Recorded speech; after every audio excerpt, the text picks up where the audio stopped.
Okay, we're only getting about 24 watts, but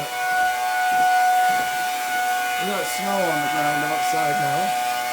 Snowing, the wind's blowing it pretty good. And this works, yes. So we finally got, when I lift this out, I can feel this water.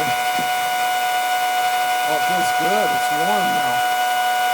So this water is coming out now. I don't know, 80 degrees probably or more. So that's awesome. That's still on up there, you see the lights on. So it works. Very exciting. Now we're going to figure out how to pressurize the system.